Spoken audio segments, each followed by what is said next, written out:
Oi, eu sou a Aline Sena e eu falo sobre vida nômade. Se você pudesse entrar em um caiaque e remar por um tempo, para onde você iria? Eu conversei com 2 amigos de Londrina que colocaram esse caiaque na água na cidade de Matinhos, no Paraná, e remaram entre 30 e 40 quilômetros por dia por 14 dias até chegar aqui em Ilhabela, no litoral norte de São Paulo. Na verdade, a viagem durou 3 semanas, contando os intervalos de descanso e os dias de remadas. Mas por que de caiaque? O caiaque é muito versátil, a gente entrou só para remar. Daí logo no começo a gente conheceu a canoagem de descida de rio. Aí eu fui descer rio lá com o pessoal de Londrina, desci cachoeira, já me apaixonei, muita adrenalina, e já era um esporte que é um esporte que eu considero ecológico, já estava perto da natureza, curtindo o rio, água em movimento, né? Daí, por causa da descida de rio, a gente foi fazer caiaque polo, porque o caiaque polo ele traz muita questão de domínio do barco. A nossa modalidade manobra o barco de toda forma que você pode manobrar. Então você ganha um domínio sobre a embarcação. Então a gente foi praticar o caiaque polo buscando esse domínio e também se apaixonou por essa modalidade. O polo exige muito, né, de condicionamento físico, né? Ainda mais porque é um jogo, são 2 tempos de 10 minutos, é muito explosivo, muito intensa a partida. Então sim, a gente como treina 3 vezes por semana, é algo que demanda assim, um preparo. Então como a gente ficou mais de 2 anos treinando, de quase 3 vezes por semana, às vezes 4, a gente estava preparado para fazer essa aventura. Tá. São modalidades diferentes. O polo ele é muito explosivo, você precisa aguentar 20 minutos de paulada intensa. A canoagem oceânica não, você tem que aguentar várias horas de um esforço leve a moderado, né? Se o mar estiver bom igual hoje, você vai penteando a água, a gente está em 2, o caiaque rende, e daí a ideia é aguentar bastante tempo. O maior desafio é isso aqui, ficar sentado na mesma posição, costas e bunda. Aqui, assim, região muscular é tranquilo, então o maior desafio é na cabeça aqui, é aguentar. Aguentar a postura. Aguentar, você fala, pô, tá doído, mas eu vou chegar e vai valer a pena, mais vai um ser pouquinho. massa. E quando a gente chegava era isso, não tinha dor, não tinha... Já esquecia tudo e as coisas já estavam se ajeitando de uma maneira inexplicável, assim, como as coisas, a gente chegava no lugar e tudo ia clareando, tudo ia ficando tão bom que a gente já esquecia a dor, já tava pensando em remar amanhã, como que ia ser, tentando planejar também, era super massa. Então começou a ficar muito envolvido, a gente começou a viajar para competir, fomos para Brotas, para São Miguel Arcanjo, Para Águas de Lindóia, vários campeonatos, foi muito legal ter essa experiência dos campeonatos, de conhecer novas cidades, novas pessoas, e a partir dos campeonatos também a gente entrou mais de cabeça ainda, né, na canoagem, né, Matheus? Entramos de cabeça na canoagem e depois já acompanhando o canal de vocês também, o Nômade ali, o #Sal, eu já queria também viajar de qualquer forma, fosse a pé, de bicicleta, motorhome, veleiro. E a gente vivendo no meio de um monte de caiaque pensou, poxa, o caiaque é um barco, é uma embarcação, por que não viajar de caiaque então? Ao invés de praticar a nossa modalidade, que é um esporte, um jogo, ou passeios que a gente fazia, por que não fazer uma viagem, né? Usar ele como meio de transporte de verdade? E aí começou todo esse planejamento para fazer essa viagem aqui. Primeiro a gente estudou muito bem o mapa, né, para saber onde a gente ia sair, a gente já tinha um roteiro definido, separamos em 4 partes maiores a viagem e aí a gente ia separando os trechos diários. Mas a gente fez isso sem saber o nosso rendimento, a gente ainda nunca tinha feito uma viagem com caiaque carregado, a gente nunca tinha remado tanto tempo assim. Nosso maior nem no mar também, né? Nem no mar, então, por exemplo, no primeiro dia a gente planejou dormir num lugar e dormiu bem antes. A gente ia para a Vila de Fátima, na verdade no segundo dia, e ficou na Vila Barbado. Não ia chegar. E daí, conforme a gente foi vendo como é que era a viagem, quanto que a gente rendia, daí a gente foi sabendo melhor como estabelecer as paradas. Mas assim, aqui no mar, a gente olhava os costões, né? Tem as praias e os costões. A gente contava os costões e sabia mais ou menos quantas praias ia ter até chegar onde a gente queria. A gente ia sempre de costão em costão. A correnteza atua muito forte ali, ventos contra também. A primeira coisa que a gente aprendeu então na viagem, além de ver previsão do tempo, que a gente ficou uma semana em Matinhos por causa de uma frente fria, e Então todo dia olhando sites como o Wind, Clima Tempo, Surf Guru. Conversando com bombeiros, pescadores, surfistas. Então foi uma semana de muito aprendizado lá em Matins. E a gente estava ali parado, mas não foi uma perda de tempo, foi de muito aprendizado mesmo. E não só lá, mas como todo na viagem. Todo dia era um aprendizado diferente, seja do mar, seja de como lidar com a sociedade. Era todo dia ali a gente podendo evoluir um pouquinho mais. E a primeira coisa aí que a gente teve que aprender na prática mesmo, que já foi influenciar a nossa remada ali, foi essa questão de maré enchente e vazante, né? A gente não tinha muito a manha, porque, novamente, não tem mar na nossa cidade, né? Então a gente não manjava muito. Só que daí a gente viu que ali, logo entrando em Superagui, por exemplo, já tinha que pegar ela enchendo. Se ela estivesse vazando, a gente ia ver uma contra, se esforçar demais. Então a gente já foi aprendendo esse sistema da maré, né? De encher e vazar. Porque ali era muito importante. Agora aqui no mar aberto já não era tão importante esse lance de maré enchente e vazante. Era mais questão de vento, corrente. Perfeito. E como vocês financiam essa viagem, assim? Como que funciona? Bom, lá em Londrina, a gente tem nosso patrocínio da escola de canoagem. Eles cederam um barco pra gente estar aqui. A saia, o colete. Então, basicamente, a maior parte dos equipamentos são deles, né? E amigos também. E amigos também, o do Iago, Bolsa. Dá um salve pro Iago aqui, meu. Se não fosse ele, a Targuinha e a Bolsa, seria bem complicado. O Roger, com o fogareiro. O Roger trouxe a gente pra cá também. Então, foi assim, foi na ajudas, né? É. O pessoal que emprestou pra gente, a escola emprestou pra gente o barco, a saia, que é esse equipamento que a gente usa pra fechar o cockpit, pra não ficar entrando água no barco.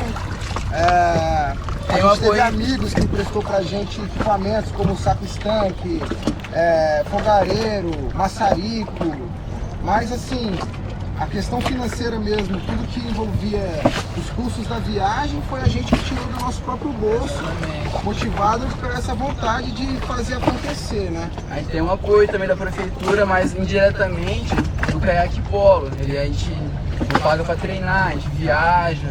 Então, a canoagem, eles bancam assim a gente lá em Londrina, mas aqui foi tudo do nosso bolso mesmo.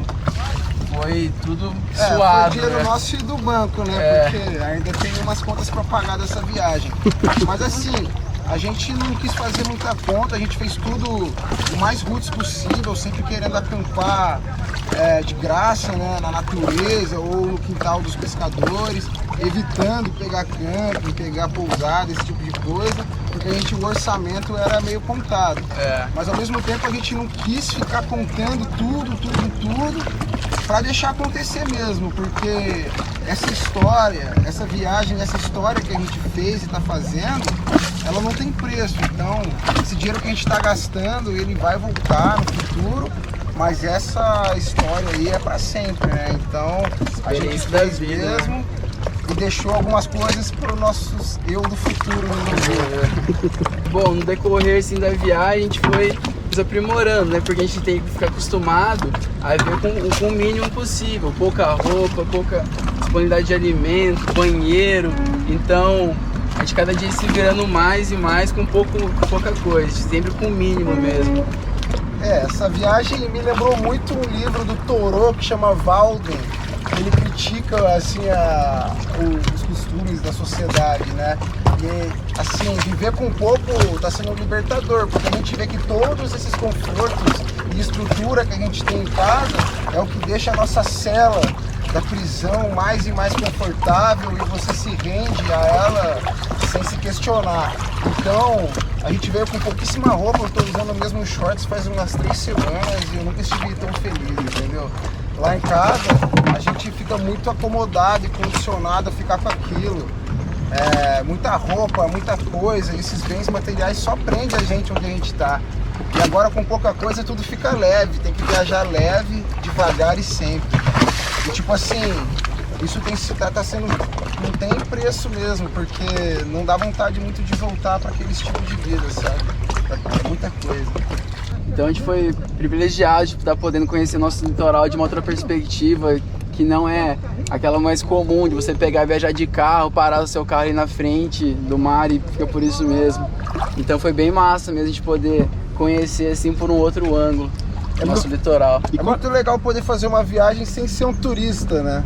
Porque a gente chegou nos locais e era muito diferente de ser um turista. A gente tava só sempre de passagem, sempre com um objetivo maior, que era ir adiante, e de uma forma inusitada e também que é desafiadora, né? Então quando a gente chegava nos lugares, a galera acolhia a gente, via assim como a gente estava passando uma dificuldade ali, e ninguém daí fechava portas e tal. E hesitou, todo mundo foi bem receptivo com a gente, desde do pessoal mais simples, aqueles pescadores, onde não tinha energia elétrica, o pessoal ali se alimentava com placa solar, uma bateria, desde as marinas, com o pessoal com mais dinheiro, né? Sim. Então, assim, a viagem, eu gosto de ler, tipo, Jack Kerouac, On the Road.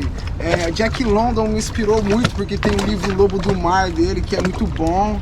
Tem a Travessia do Snark também, que são escritores aventureiros, né? Eu gosto muito de ler e escrever, mas eu gosto de fazer história também, não só consumir, né? Assim como esses escritores que viviam suas próprias histórias e depois retratavam nos livros. Então, a gente pira nesse lance de ser nômade. Olha aqui onde a gente tá, na Ilha Bela, olha essas montanhas, isso aqui é lindo demais, eu quero ver isso aqui. Mas eu também não quero ver isso aqui pra sempre, tem muita coisa linda pra lá do horizonte que a gente quer encontrar, entendeu? A gente não quer acordar todo dia, olhar pela janela e ver o mesmo visual. Por mais que ele seja lindo, a gente quer conhecer coisas diferentes, pessoas diferentes, lugares.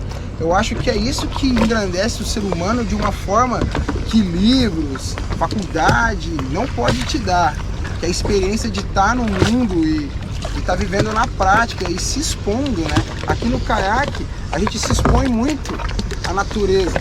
Porque lá, eu tô no apartamento lá em casa, pô, eu nem preciso saber se vai chover. Se começar a chover, eu fecho a janela, saio de carro, pego um guarda-chuva. Aqui não, a gente tem que saber tudo com antecedência. Se vai chover, se vai ventar, como é que vai ser o dia, porque isso vai influenciar na nossa remada e na nossa segurança. A gente está aqui só nesse casco amarelo, com esses remos que nos protegem, exposto a tudo. Então você começa a se sentir novamente um ser no mundo, né? Um ser no mundo. E não só uma pessoa num aquário ou numa gaiola. A gente está aqui e a gente é influenciado. Se chover, vai mudar a nossa vida. Não é que nem lá na cidade. Muito bacana. Você reconhece a sua natureza e a natureza em volta. O autoconhecimento. Eu sou suspeito para falar porque eu boto simbologia em tudo, né? Eu gosto de ver a mágica nas coisas simples, né?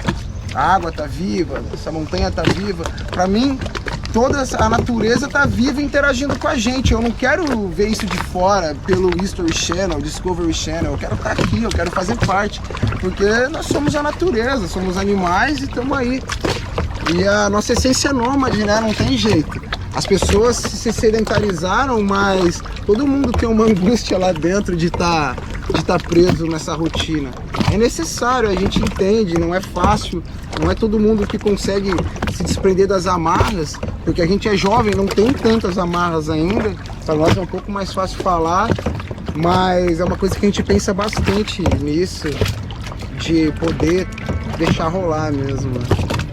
Olhar, reparar tudo em volta sem a menor intenção de poesia. Girar os braços, respirar o ar fresco, lembrar dos parentes, lembrar da casa da gente, das irmãs, dos irmãos e dos pais da gente. Lembrar que estão longe e ter saudades deles. Lembrar da cidade onde se nasceu com inocência e rir sozinho. Rir de coisas passadas, ter saudade da pureza. Lembrar de músicas, de bailes, de namoradas que a gente já teve. Lembrar de lugares que a gente já andou e de coisas que a gente já viu.